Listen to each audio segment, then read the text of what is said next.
Hey everybody, it's C80 here. Welcome back to my channel. As you've likely already gathered from the title, today I'm working on an artwork based off the Bi Pride flag colors.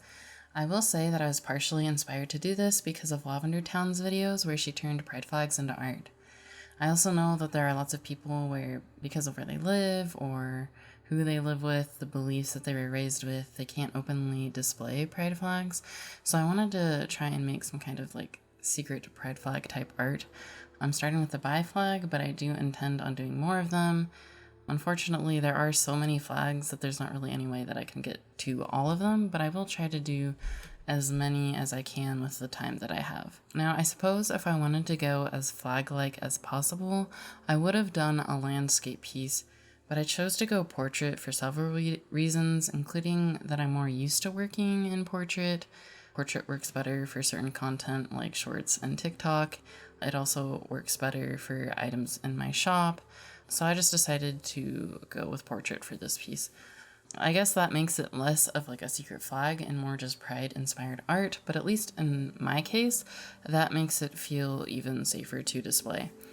The way that I approached this was first to just get the colors from the flag in there as a gradient, and then I did a really rough sketch to get the concept that was in my head onto paper. The colors of the bi flag make me think of a sunset over water, so I knew that's the idea that I wanted to start with.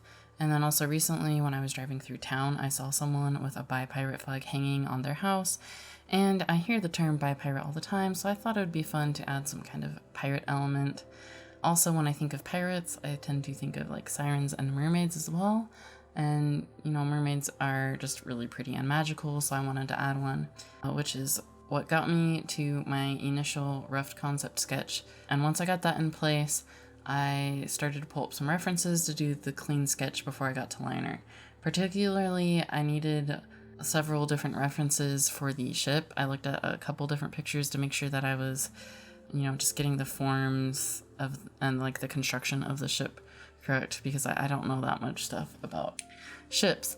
So normally I would go straight from the sketch to a clean line art before I would do any color, but there are several different reasons that I didn't do that. One of the main ones is that recently I was working on a couple of pieces and I did the sketch, I did the line art, turned off the sketch, so I just had the clean line art to color in, but then I just had a really hard time getting colors that I liked.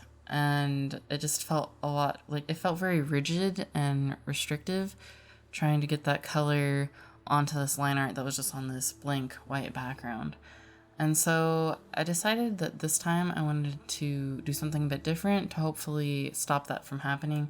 So instead of doing the line art first, I just kept my sketch in place and then just very roughly put in color blocked out the colors that I thought would look good in different areas. And I think that helped me to be a lot more free in how I was coloring because I wasn't spending a lot of time to stay in the lines. I find if I do the line art first, I spend so much time trying to make sure that I don't go outside the line to make everything perfect. And that takes so much time that you don't really want to spend any more time trying to go back and change those colors when you decide that you don't like them. So doing this color blocking process made things a lot more free. And then when it came to doing the actual line art, I chose to do a textured brush this time, which I've never done before. I usually use G Pen in Clip Studio to just get very clean lines, just because that's what I'm used to working with. But in this case, it's the same deal with the color blocking where I wanted to be more free. I was hoping that using a textured brush would stop me from trying to get such a perfect line art and be a bit more free in what I was doing. And I was also trying to get a bit more variation in my line width, which looking at my previous pieces, there's the tiniest bit of variation just from pen pressure, but it's really not nearly as much as I'd like to have eventually as I get better at doing art. And so this time I really wanted to focus on getting a bit more variation in there, especially when I was doing the rocks or the cliff face. I tried to make shorter jagged lines, I guess, which ended up adding more variation because with each line there was a thin part and a thicker part of each small jagged line, which worked really well for the rocks because they're meant to be kind of these jagged rocks in the ocean. I know that a lot of the time, like when you're learning how to do line art, at least for me, everyone mostly talks about how you want to make as long, clean, smooth lines as you can in one stroke, which in general is a pretty good rule, especially when you're doing more organic forms, like humans and things, animals. But it's not actually a hard and fast rule for every single thing that you're doing. Like I said with the jagged rocks, it actually worked a lot better to do short, jagged strokes that gave me the look that I was going for. So together with the textured brush and then the coloring blocking, it allowed me to be a lot more loose during the line art process. I wasn't so focused on getting the perfect line where I have to redo the same line 20 times. A lot of the lines I just at max maybe did them like 3 times, but for a lot of it I just like went through the single time, and it ended up being a lot faster than how long it usually takes me to do line art, which I think just made it overall a lot less stressful and more enjoyable to do this piece. And I don't know if I'll use this approach with all of my artwork in the future, because I still do enjoy doing a clean looking line art, especially for like pieces like fan arts of like anime characters or something like that. I might be more likely to do the clean line art and then the colors on top of that, because those characters in general tend to be more clean looking, and the colors, since it's a fan art, the colors are already in place, so I don't have to worry about that too much. But I do think I might start using this approach more often for like my original art, just to allow me to be more free and open in the initial planning process of it, instead of getting stuck and rigid in whatever the original design that I put into place, which will allow me to be more open to evolve my style to get something that really feels the most enjoyable for me to draw and paint. So after I got the line art done, I went in and cleaned up the colors so that they were within the lines, and I started the shading process.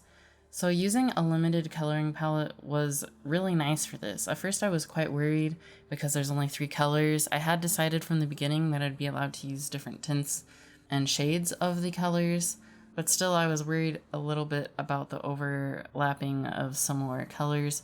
But I ended up really happy with how it went, and using such a limited coloring palette did in fact make it easier, because if I'm just going into a regular artwork that has like whatever color palette I want, especially if it's a very illustrative piece with a lot of details, I'm trying to accurately represent how colors would appear in real life. There's a lot more colors that you're using, and I think it just overall makes it a bit more difficult to make sure all the colors in the piece are working together. But when you have this limited coloring palette, it's almost guaranteed that all the colors are going to work together, because you're using such a limited range across the whole piece.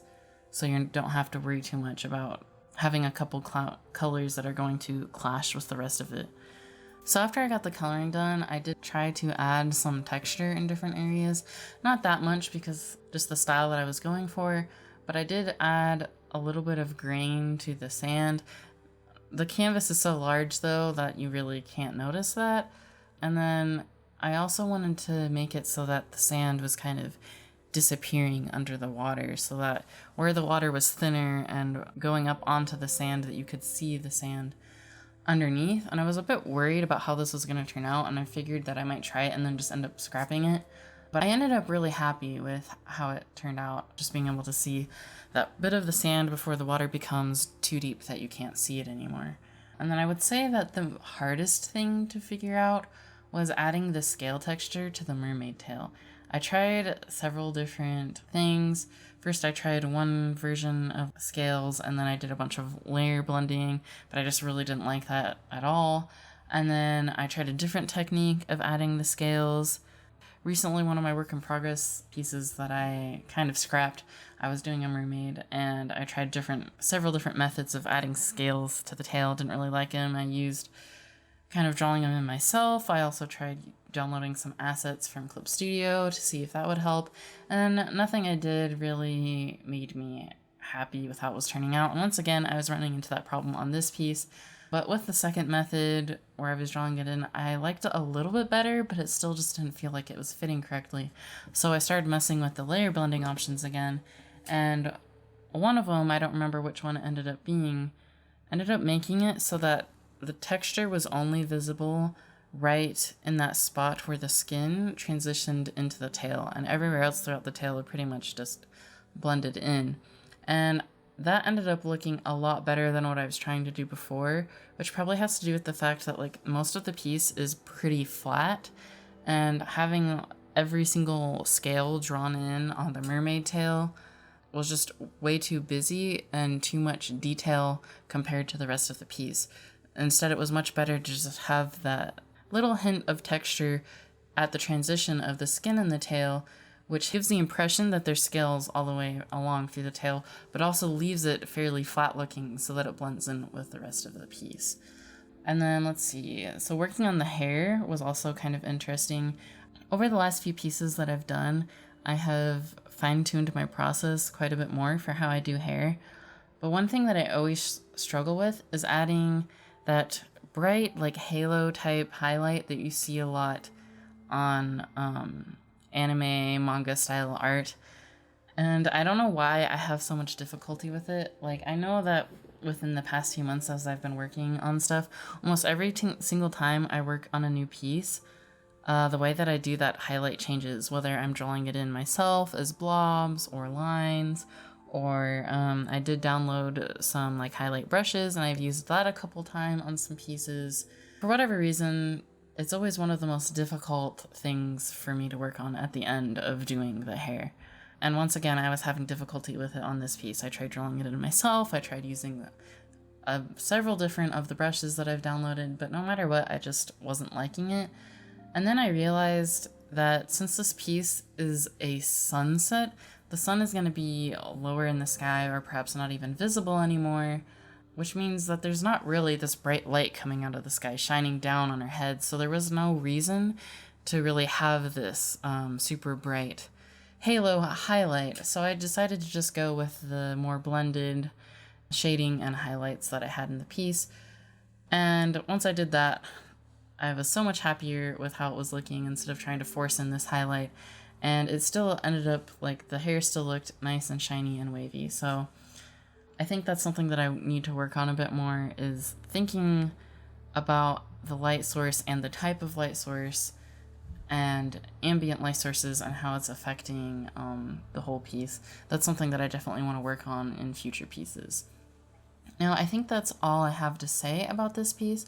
I hope you enjoyed the video. Consider subscribing if you liked it. And if you would like to get this piece for yourself, it should be in my Redbubble shop. I'll put a link in the description. It will be available as an art print if you just want that to put up. I might also put it on some other products, like maybe a journal. I'm not exactly sure yet. It will depend on how this design kind of fits with the products that I can put it on. But anyways, once again, I hope you enjoyed the video. Thanks for watching, and I hope you have a nice day. Bye-bye.